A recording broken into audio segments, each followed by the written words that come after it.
Oke. Puji nama Tuhan, saya tidak tahu, terakhir saya kesini 2 tahun lalu kali ya, 3 tahun lalu. Saya sudah lupa. Ya. Hari ini saya bersyukur boleh ada di tempat ini, saya boleh berbagi. Tapi yang saya bagi hari ini adalah gak enak jadi orang Kristen. Ada yang merasa hidupnya tidak enak, boleh angkat tangan. Ya udah, saya kerja di kota, berarti hidupnya enak semua ya. Saya pulang kalau begitu. Karena yang mau saya khotbahkan, jadi orang Kristen gak enak hidupnya. Ya sekarang hidupnya enak apa enggak? Ayo, enak apa enggak? Kalau sudah enak saya pulang, gak usah khotbah. Ya, jadi orang Kristen ini gini. Ada kesukaran menjadi orang percaya. Orang percaya ini bukan hanya percaya ya. Bicara percaya ini ada keyakinan yang bisa kita katakan ekstrim. Hari ini kenapa masih mau datang untuk menyembah Yesus, datang untuk percaya kepada Tuhan, sedangkan hidup kita tidak lancar-lancar saja. Coba, ada orang yang lebih kaya dari Anda, ada orang yang lebih sehat dari Anda, kenapa masih percaya Yesus? Sekarang kita bertanya, Tuhan, kami sama-sama percaya Tuhan, tapi kenapa dia lebih kaya? Tuhan, kami sama-sama berdoa, kenapa doanya lebih duluan dijawab? Kalau kita membandingkan, kita tidak akan pernah percaya Tuhan. Kalau kerjaannya kita membandingkan terus. Ada waktu itu saya pernah ngobrol, ini hamba Tuhan, dia ngomong gini, Florin, untuk saya jadi hamba Tuhan, kenapa? Kalau tidak saya membandingkan, kenapa saya botak dari dulu sampai sekarang? Padahal ada bapak-bapak rambutnya lepas sampai dia tua. Saya ini dari muda botak terus. Saya bilang, Pak, botak itu adalah kasih karunia. Kenapa? Adem, hemat, gak pakai sanggul. Nah, bapak kan repot, rambutnya gak disanggul aja, berdiri gitu, balon pecah gitu lah.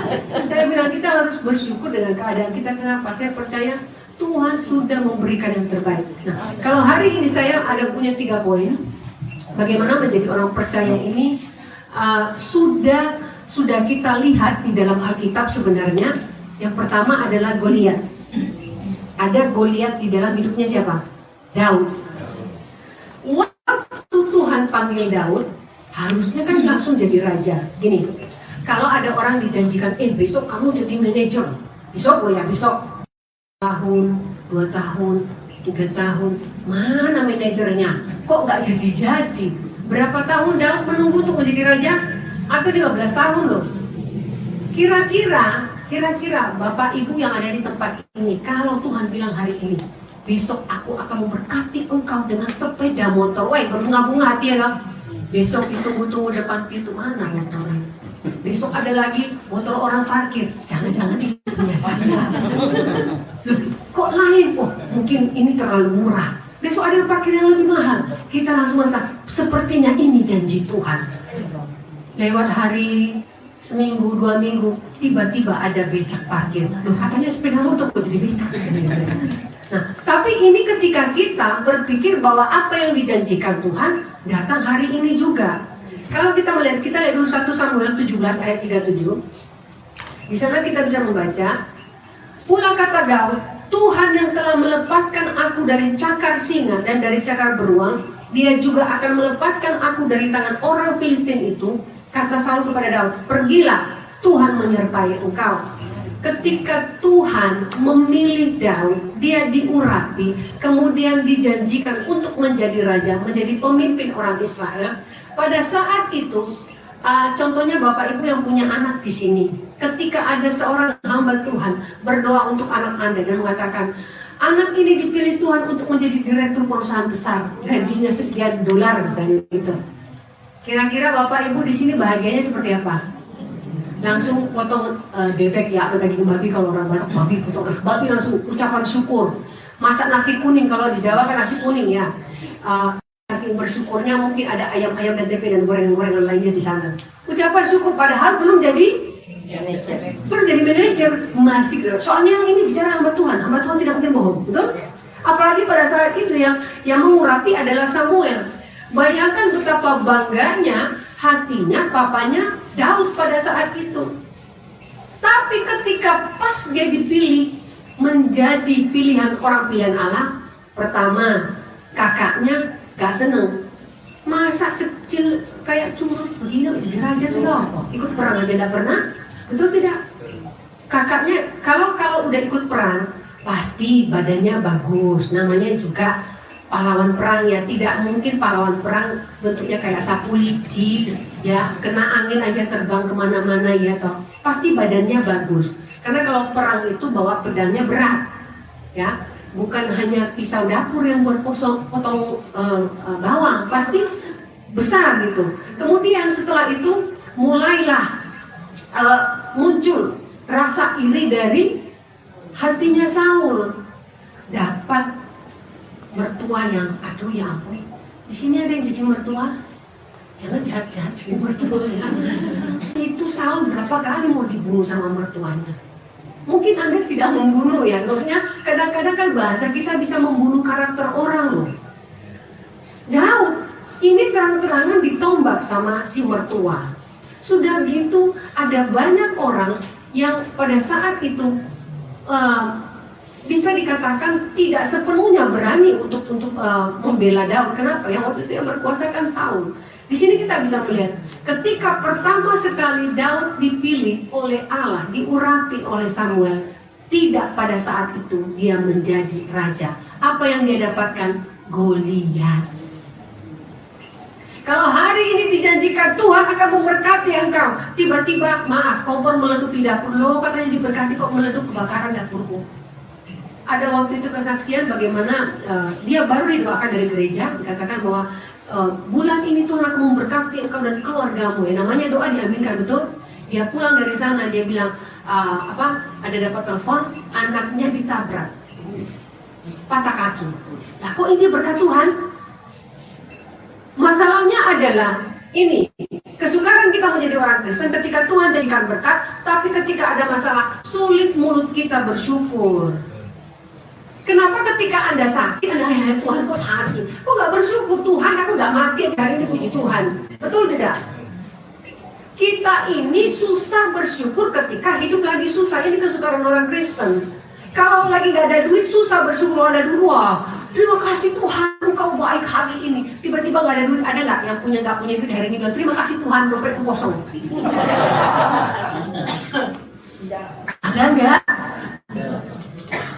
Gak ada. Kenapa? Karena ucapan syukur selalu terucap ketika ada yang baik-baik saja. Ketika ada Goliat dalam hidup kita, bersyukur tidak. Kenapa kita susah bersyukur? Karena kita berpikir kita yang akan berperang melawan Goliat itu. Kenapa kita tidak bisa bersyukur? Karena kita berpikir kita yang bakal mengisi dompet itu. Kenapa kita tidak bersyukur? Karena kita berpikir kita yang akan menyembuhkan penyakit diri kita sendiri. Keliru. Yang akan mengisi dompet kita itu Tuhan dengan cara memberkati kita dengan pekerjaan. Ada saja cara Tuhan.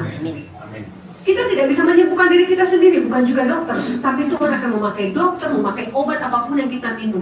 Makanya perhatikan, kenapa orang kota beli obat, pergi ke apotek, bayar 100 berapa ratus ribu, gak sembuh-sembuh. Di desa, coba obatnya apa? Saya di pelayanan tiap minggu ke desa. Saya bilang, Pak, obatnya apa Pak? Pergi ngarit rumah, ngarit itu apa? Cari rumput buat kambing. Terus sembuhnya di mana? Ya aku lihat yang hijau-hijau ya, kayak kambing jadi seger otakku. Padahal bapak itu sakit. Jadi satu hal yang membuat dia bisa sembuh adalah ketika dia bersyukur dia masih bisa ngarit. Masih bersyukur dia masih punya kambing. Karena waktu itu ada penyakit kambing. Dan waktu itu memang saya ada titip kambing, 5 mati semua. Kenapa? Lagi ada penyakit kambing, ada kutu gitu loh atau apa. Tapi kambing yang dia miliki udah mati, masih bisa bersyukur. Tetangga, bukan hanya kambing yang mati, sapi kan mahal. Sapi lebih mahal dari kambing. Dia bisa bersyukur. Saya bilang, jadi Pak, Bapak obatnya cuma ngarit? Oh. Padahal luar biasa Pak. Coba kalau saya belajar ngarit gitu ya. Tapi buat apa saya kasih makan siapa? Suami saya gak makan rumput. Pulang dia minta nasi goreng nanti ya. Nah, jadi intinya adalah ketika kita bicara Tuhan memberi Goliat dalam hidup kita, masih bisa bersyukur tidak? Pertanyaannya, apa Goliat dalam hidup kita hari ini? Apa Goliat dalam hidup Anda hari ini? Itu loh, anakku, soalnya bandel minta ampun. Itu bisa Goliat. Kenapa? Kalau Anda tidak bisa bersyukur bahwa Anda sudah dipercayakan anak kepada Tuhan, berdoalah untuk anak-anak. Bukan ngomong, kok anak kok begini sih Tuhan, kok begitu sih, kok terus istilahnya kritik terus. Pasti Tuhan punya rencana yang indah. Ada juga yang bilang, Tuhan aku dari dulu sakit kok gak sembuh-sembuh. Paulus juga sakit, gak sembuh-sembuh, tapi dia tetap melayani Tuhan. Kuasa Allah bekerja dalam hidupnya. Apakah ketika Anda sakit bukan artinya Tuhan tidak memberkati Anda? Keliru loh ya. Orang sakit diberkati Tuhan. Saya tanya, ada orang sama-sama orang ya mereka menyebut diri mereka orang Kristen. Yang satu mati serangan jantung, yang satu mati ya mati gitu aja. Mana yang lebih diberkati Tuhan?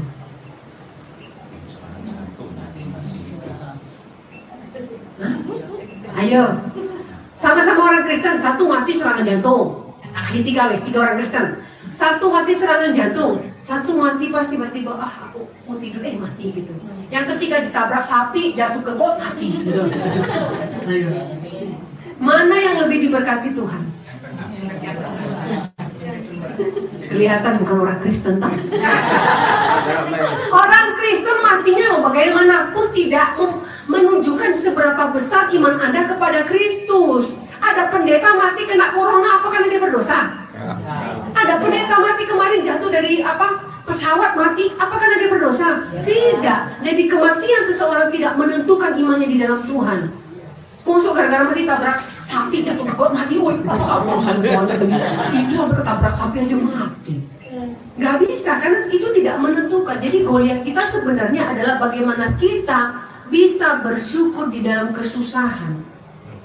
Hari ini pikirkan apa yang menjadi kesusahan Anda. Setiap orang pasti punya Goliat dalam hidupnya. Pasti ada, tidak mungkin tidak ada. Karena selama kita hidup pasti ada masalah. Makanya kalau ada yang bilang, Bu, doakan saya supaya saya tidak punya masalah. Ayo saya panggil Tuhan, angkat dia hari ini supaya masalahnya terakhir. Siap. Makanya saya bilang, siapa yang mau ke surga angkat tangan. Sekarang. Kan begitu.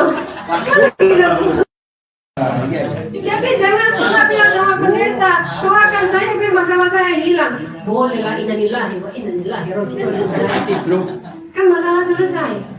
Selama kita hidup pasti ada Goliat. Coba setelah Goliat dikalahkan, selesai tidak masalahnya Daud? Tidak, ada lagi. Istrinya ngomel-ngomel, ya ampun si istri ini minta ampun. Kemudian istrinya kawin lagi, nah lu, gitu toh. Kemudian apa lagi? Teman baiknya lagi. Mereka yang menjadi penasihatnya dulu. Anaknya, aduh anaknya Absalom, ampun. Coba, di depan umum anak-anaknya melakukan asusila. Bagaimana? Apakah selesai masalahnya? Tidak. Terus ada. Tetapi dia terus setia kepada Tuhan. Makanya namanya Daud tercatat di dalam Alkitab. Bukan karena dia tidak punya masalah, tapi karena dia terus bersandar kepada Tuhan Allahnya. Hari ini kalau mau nama kita tercatat dalam bukunya Tuhan, terus bersandar kepada Tuhan apapun masalah kita. Saya beritahu ya, pendeta juga masalahnya banyak. Apakah mereka bisa menyelesaikannya? Tidak. Cuma kalau khotbah kan harus kelihatan wah begitu ya. Mereka juga punya Goliat, saya juga punya Goliat. Tapi satu hal, saya harus belajar untuk bersyukur. Apa yang kita khotbahkan harus kita lakukan. Dan demikian juga Bapak Ibu yang di tempat ini. Apa yang Anda sampaikan kepada orang lain ketika melayani, lakukan itu. Pedang bermata dua. Anda bilang bertobat, kita pun bertobat. Anda bilang bersyukur, kita juga harus bisa bersyukur. Jadi ini yang kita pelajari hari ini dalam Samuel. Apa kata Daud? Pergilah, Tuhan menyertai engkau. Kata Saul kepada Daud. Pergilah, Tuhan menyertai engkau. Jadi hari ini apapun yang kita lakukan, Tuhan menyertai kita. Apapun yang Bapak Ibu lakukan hari ini pasti disertai Tuhan. Makanya saya bilang kalau di desa ada orang tua-tua itu, saya bilang, Bu, kalau hari ini Ibu, karena kadang-kadang mereka ke gereja itu jalan kaki dari lewati sawah, desa. Nah itu mereka bisa sampai ke gereja itu, puji Tuhan. Karena yang banyak tua-tua, kadang-kadang ada satu bapak itu jalannya pun susah. Saya bilang, Bapak sampai di sini selamat aja, puji Tuhan. Karena saya sering menyaksikan bagaimana ada orang, bukan orang Kristen, tapi datang kepada saya waktu saya penginjilan di desa. Bilang gini, Bu, tolong doakan saya. Kenapa? Dia pegang pinggangnya, saya pikir encok. Saya baru ditabrak sapi, Bu. Hah? Sapi? Jadi kalau di desa itu, kalau sapi mereka nabrak mereka anggap sapinya kesurupan. Lah pada sapi itu lapar kali ya. Saya bilang, ditabrak ya benar. Ininya apa biru gitu. Ditabrak sapi, iya. Tolong doakan saya, Bu, biar sapinya ada bahasa Jawa dia sebut kesurupan atau apa gitu sapinya. Saya bilang, Tuhan, diberkatilah sapi ini supaya tidak segala roh jahat terhindar roh ini, kan tidak. Nah, tapi saya cuma berdoa, Tuhan kalau dia datang ke gereja saja yang kita didoakan, itu sudah puji Tuhan. Kenapa? Dia bukan orang percaya, tapi dia percaya kuasa doa itu besar. Amin. Jadi makanya saya selalu kasih contoh kepada yang datang ke gereja, Tuhan, puji Tuhan ibu sampai gak ditabrak sapi ibu. Karena dia selalu lewat depan kandang sapi. Karena mereka gini, di desa itu saya tidak tahu ya, kandang sapi itu kita tidak tahu yang mana ruang tamu, yang mana jalan masuk. Sapi di depan pintu sebenarnya mana masuknya. Saya pernah mendoakan seorang ibu baru meninggal bulan lalu. Saya masuk, anaknya bilang tolong doakan ibu saya. Saya masuk, itu ruang tamunya ayam, bebek, kelinci. Saya bilang ini kandang binatang atau gimana? Ternyata di situ ada meja makan, ada tempat tidur. Saya bilang, ini, ya saya sungkan juga ngomong apakah ini memang kandang atau rumah. Tapi saking mereka bersyukur kepada Tuhan, tidur sama ayam, tidur sama kelinci. Di sini ada tidur sama ayam. Saya rasa kalau ayam aja naik sebentar di kasur, besok udah digoreng itu. Di desa enggak, besoknya ada. Artinya gini, kita masih bisa bersyukur hari ini kita boleh ada. Kita boleh punya rumah, nggak ada kelinci ayam di dalam, di tempat tidur aja bersyukur. Ada nggak di sini yang tempat tidurnya ada kelinci? Nggak ada.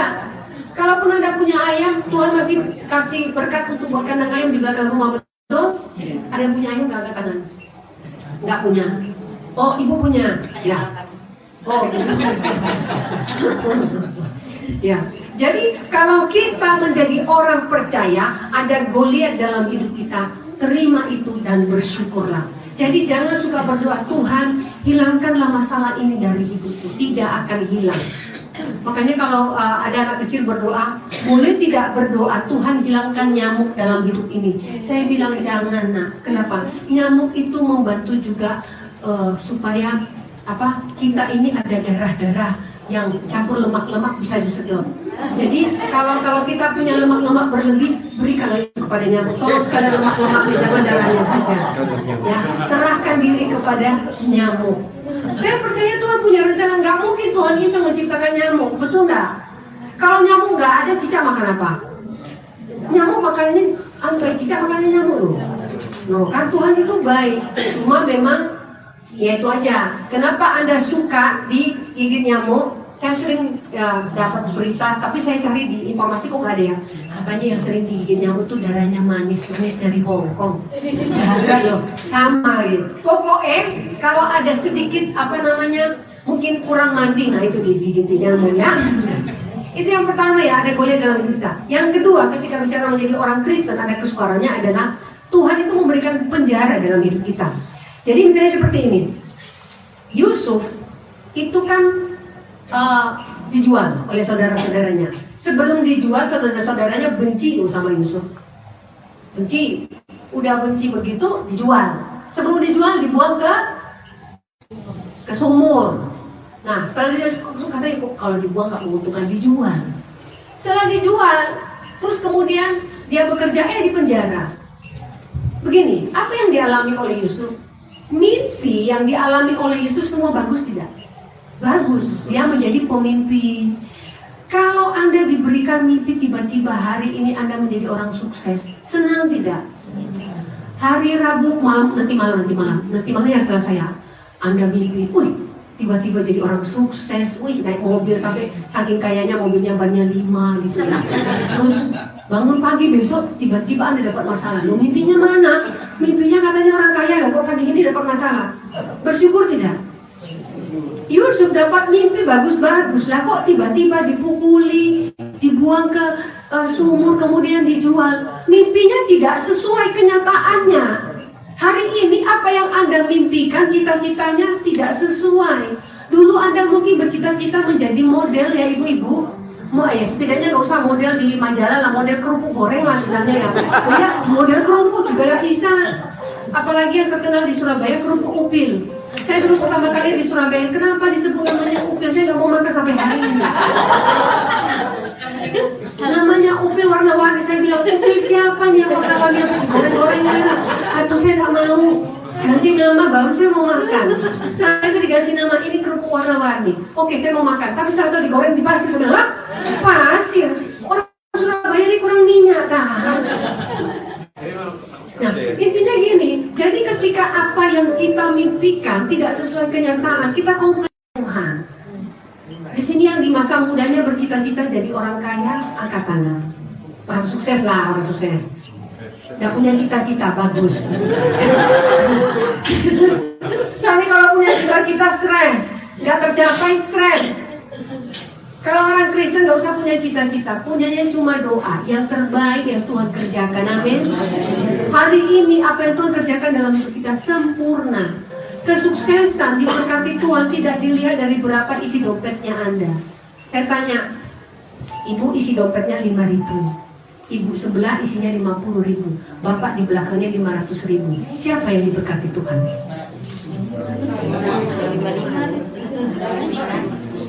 Menurut Anda 500.000 kan? Maaf, ibu bersyukur diciptakan Tuhan? Amin. Ibu bersyukur? Bapak bersyukur? Ibu makan batu atau makan nasi? Ibu makan batu apa makan nasi? Makan? Sama-sama makan nasi, dia nggak makan emas. Berarti sama-sama diberkati Tuhan, betul? Selama kita masih bisa makan nasi, kita diberkati Tuhan. Tidak bicara apapun uang kita makan makanan yang sama, kita bisa nelen. Lihat di rumah sakit ada orang tidak bisa nelen nasi. Mereka punya masalah jadi pakai selang langsung ke sini, ditembakkan. Masih bisa bersyukur telan nasi, nggak telan batu kerikil, digaruk-garuk rumput atau ngarit Buya makan rumput jadi kambing, kan tidak. Jadi selama kita bisa makan nasi, kita sama-sama diberkati Tuhan. Tidak bicara Anda mau uangnya berapa. Selama kita bisa hidup, kita bisa makan, kita diberkati dengan kesehatan kita sangat kaya. Amin. Jadi jangan pernah merasa miskin ya. Yang disebut firman Allah di dalam Alkitab miskin, itu tidak bicara miskin Anda gak punya harta, tapi bicara miskin pengharapan. Tapi ketika Tuhan berkhotbah, diberkatilah mereka yang miskin. Apa yang dimaksud Tuhan miskin? Miskin adalah lapar akan firman Allah, lapar terus akan kebenaran, lapar terus akan firman Allah, lapar terus akan pengharapan. Jadi kepengen terus. Jadi dia akan terus merasa kurang dengan kebenaran itu, dia tambah-tambah terus. Itu yang dimaksud oleh firman Tuhan. Ketika khotbah Kristus, ini yang dibicarakan Kristus, bukan diberkatilah orang miskin. Kalau orang miskin itu memang dia miskin karena perbuatan jahat, apa itu yang dimaksud Tuhan? Bukan. Jadi kita harus memahami apa maksud Tuhan. Jadi ketika dikatakan Tuhan memberikan penjara, terkadang apa yang dialami Yusuf kita alami juga. Kita dipenjara oleh semua masalah, tapi jangan takut. Kenapa? Tuhan janjikan menjadi kepala. Tuhan menjanjikan diberkati. Apa yang Yusuf lakukan memang sukar dan sulit, tapi ketika dia menjadi pemimpin, siapa yang dia berkati? Seluruh bangsa Israel pun diberkati. Kenapa? Pada musim kelaparan mereka datang ke Mesir. Kalau bukan karena Yusuf, mana ada mau orang Mesir jual begitu. Kalau nggak ada Yusuf, emang orang Mesir punya pemikiran seperti Yusuf, menyimpan makanan sampai 7 tahun untuk puasa kesukaran selama 7 tahun? Nggak ada. Hikmat itu hanya diberikan kepada orang pilihan Tuhan. Jadi hari ini kalau ada penjara dalam hidup kita, jangan takut. Ada hal-hal yang memang mungkin secara manusia kita berpikir bahwa Tuhan kenapa seperti ini ya. Kalau kita lihat di dalam Yakobus 1 ayat 2 dikatakan, saudara-saudaraku, anggaplah sebagai suatu kebahagiaan apabila kamu jatuh ke dalam berbagai-bagai pencobaan. Siapa yang bahagia di sini ketika dicobai? Gak ada. Saya percaya kalau orang Kristen kecuali dia pura-pura suka pasti tanya, apakah Anda bahagia ketika dicobai? Oh bahagia sekali saya. Gak mungkin. Pasti dalam hati, aduh Tuhan kenapa aku dicobai? Karena kita maunya dari Tuhan yang baik saja. Kita tidak mau menjalani proses. Tapi saya katakan dalam hal ini, kalau kita belajar dari Yakobus ini, anggaplah sebagai suatu kebahagiaan. Saya tidak tahu pernah saya saksikan di sini. Saya ke kuburan berkali-kali. Jadi ini anak saya keempat. Jadi ke kuburan 3 sebelum dia. Dan setelah dia saya ke kuburan lagi. Lupa 7 ya. Data saya tapi lupa. Saking banyaknya. Ya saya bilang kalau 1 kali lagi dapat payung. Nah, kalau kita ke toko bangunan kan beli cat 6, nggak dapat payung. Tapi kalau beli cat 7 dapat payung. Nah, jadi ini karena 6 ya kurang lah dapat payung. Nah, saya harus bisa bersyukur dengan keadaan itu. Kenapa saya harus bersyukur? Kalau saya tidak bersyukur itu saya mau ngapain? Hidup saya dipakai Tuhan dengan cara Tuhan. Mungkin ini cara Tuhan untuk membuat saya terus bersandar kepada Tuhan. Jadi kalau kita mau sesuatu yang sempurna, inilah yang sempurna dari Tuhan. Apakah dengan kekurangan sempurna? Bagi saya rencana Tuhan sempurna. Karena banyak orang ketika konseling dengan saya, Bu, saya ini kecewa sama Tuhan, saya kekurangan 2 kali. Saya bilang, 2 kali, saya 6. Ayo, harusnya yang meninggalkan Tuhan saya apa Anda? Lalu dia bilang, Bu, saya begini, saya bandingkan dengan orang lain. Kenapa kita selalu melihat bahwa hidup kita yang lebih susah? Anda bisa jalan itu loh, dia lahirkan anak gak ada kaki sebelah. Ini anak saya lahir kok jadi autis, tidak ada begitu. Anak saya lahir apraksia kok, jadi kalau ngomong kebalik-balik. Tapi dia sehat loh, dia gak cacat loh. Apa saya komplain sama Tuhan? Tidak. Ada yang lebih parah, saya pernah melayani orang, anaknya lahir gak ada kaki, benar gak ada kaki sebelah. Nah terus mau gimana? Jadi bukannya Tuhan punya rencana yang buruk, tapi ini sejarah hidup kita, apakah kita masih bisa bersyukur atau tidak. Makanya dikatakan bersyukurlah, jadikan itu kebahagiaan buat kita. Selama Kristus ada di dalam hidup kita, berbahagialah. Amin. Karena apapun yang kita hadapi ada Tuhan yang terlibat di dalamnya. Amin. Apapun yang Anda kerjakan mungkin tidak berhasil hari ini, tapi kalau Tuhan bekerja, percaya pasti berhasil. Amin. Jangan ikut waktu kita, ikut waktunya Tuhan. Itu poin yang kedua yang harus kita ketahui. Jadi jangan berpikir bahwa kita mau semua itu yang enak-enak saja, tidak mau mengalami yang namanya penjara. Itu poin kedua. Poin ketiga, ini poin terakhir. Poin terakhir adalah poin yang sangat membahagiakan setiap kali ada ibadah. Yang terakhir. Tapi kalau dibilang yang kelima, masih yang kedua. Ini yang terakhir, tenang, yang terakhir ya. Yang terakhir, Tuhan itu memberikan krisis dalam hidup kita. Nah, krisis ini yang gak enak. Tadi kan sudah dikasih Goliat, dikasih penjara. Penjara ini kan lama prosesnya. Berarti kan ada masalah hidup yang nggak selesai. Ada yang bertahun-tahun tidak selesai, itu penjara loh. Nah, bicara krisis ini yang gak enak. Ingat ceritanya Esther. Esther terpilih menjadi ratu ketika krisis di mana? Orang-orang Israel mengalami krisis loh. Pada saat itu siapa yang memimpin? Orang Israel sama sekali tidak punya tempat. Mereka dijadikan menjadi istilahnya apa ya, minoritas ya. Mereka menjadi budak. Tapi kenapa di saat itu Esther dipilih menjadi ratu? Harusnya kan Esther bisa ngomong ya, jadi ratu sih enak Tuhan. Tapi kok dari suku ini, sukuku ya, kok nggak enak ya. Jadi kok dipilih di saat yang tidak enak? Harusnya dipilih di saat yang enak. Benar. Kalau pendeta sudah enak di kota, jemaatnya misalnya 200-300, tiba-tiba dipindahkan ke desa, jemaatnya berapa? 2. Gerejanya masih dalam bentuk apa yang dari bambu, gedek. Saya pernah ke desa di Bangor, tapi puji Tuhan sekarang mereka punya gereja. Itu papan tok. Nah suami saya waktu itu kan kami bersandar. Ternyata banyak paku sampai bajunya robek kena pakunya. Enggak, namanya apa adanya semua di paku. Saya bilang kenapa bajumu robek? Saya pikir dimakan singa. Enggak, tapi karena itu ya dari kayu papan. Pokoknya apapun ditempel, ada kayu, ada papan. Jadi tidak benar-benar kayu ya. Kalau kayu semua kan bagus. Ini ada papan yang ditempel, ada kayu. Jadi kayak Lego yang tempel-tempel sana. Paku di mana-mana. Terus masih itu di atasnya apa? Ada bukan sih kayak, tapi udah mau roboh gitu. Ini kalau kita khotbah bentar lagi roboh, gimana ceritanya? Tapi intinya adalah, apakah pendeta itu mau dikasih di tempat seperti itu? Pasti tidak mau. Enak di kota kan, terus udah dikasih mobil misalnya, mobil dari gereja, ada gaji. Di desa nggak ada gaji ya Bapak Ibu ya. Pendetanya pun jadi petani, jadi gojek. Saya membuka kelas teologi khusus hamba Tuhan di desa, ada 30 gembala. Semua tidak ada yang bekerja. Ada yang jadi petani, ada yang jadi guru agama di sekolah, gajinya 1 bulan 60.000. 60.000 1 bulan. Saya beritahu.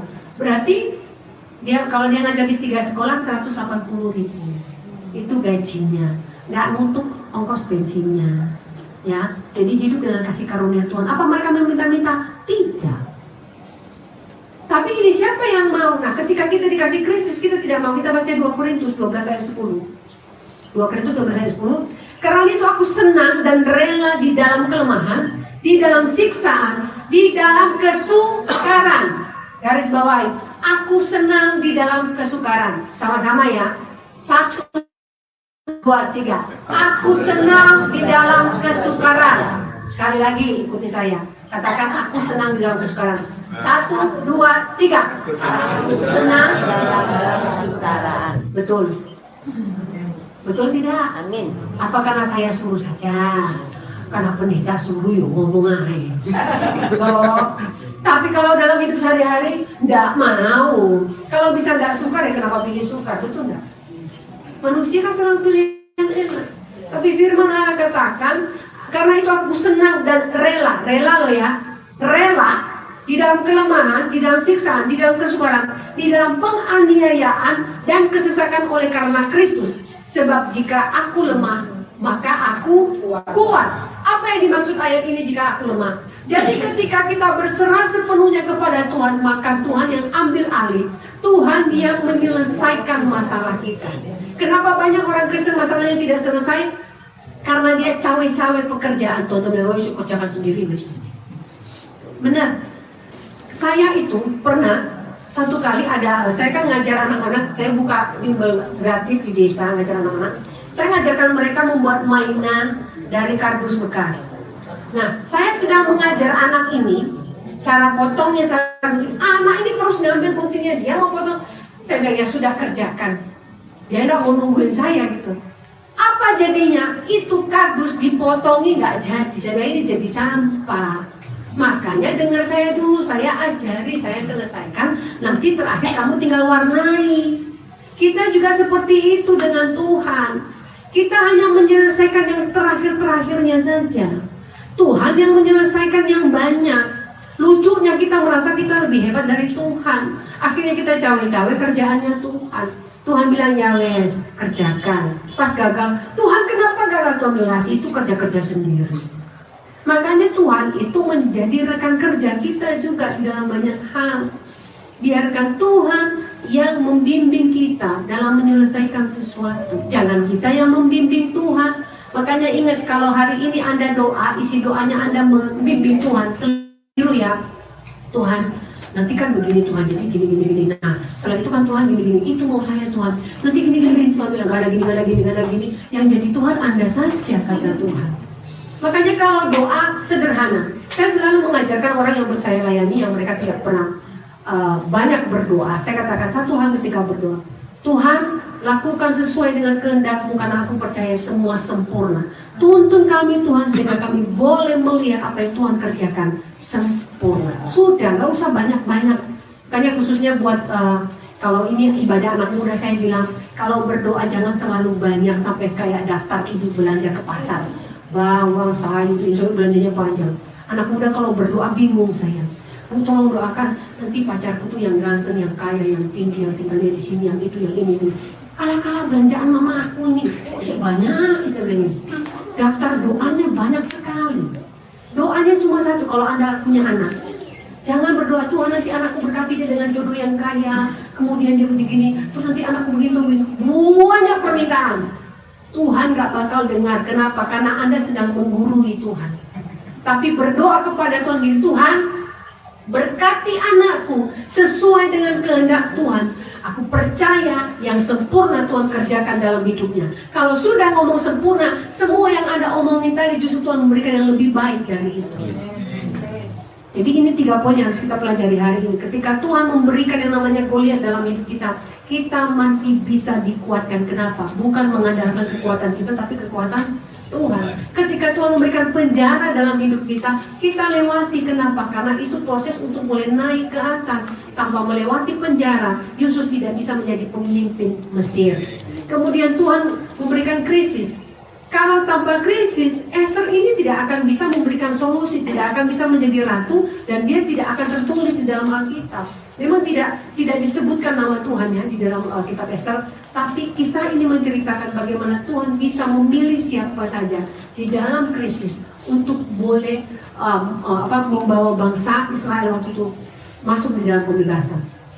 Dan hari ini 3 poin ini menjadi perenungan kita. Kenapa? Kita ini bukan orang-orang yang sempurna. Tapi Tuhan kita Tuhan yang sempurna. Amin. Mari kita berdoa. Yesus Tuhan, Yesus Tuhan, Yesus Tuhan. Terima kasih Bapak, kami bersyukur kepadamu. Malam hari ini kami boleh belajar bahwa Engkau Allah yang baik. Hidup kami Tuhan, kami tahu sempurna ketika Tuhan terlibat di dalamnya. Terima kasih Tuhan Yesus buat kuliah dalam hidup kami. Terima kasih Tuhan buat penjara dalam hidup kami. Terima kasih Tuhan buat krisis dalam hidup kami. Semua boleh ada agar kami masuk dalam proses untuk boleh diberkati oleh Tuhan, untuk boleh masuk ke dalam kehendak Allah. Karena kami percaya rencana Tuhan sempurna dalam kehidupan kami. Hamba berdoa Tuhan buat setiap orang yang di tempat ini, jika mereka punya anak-anak Tuhan, Bapak hamba berdoa, yei halai imanah kaya, sakali imatani ilinai, diberkati anak-anaknya menjadi anak yang takut akan Tuhan.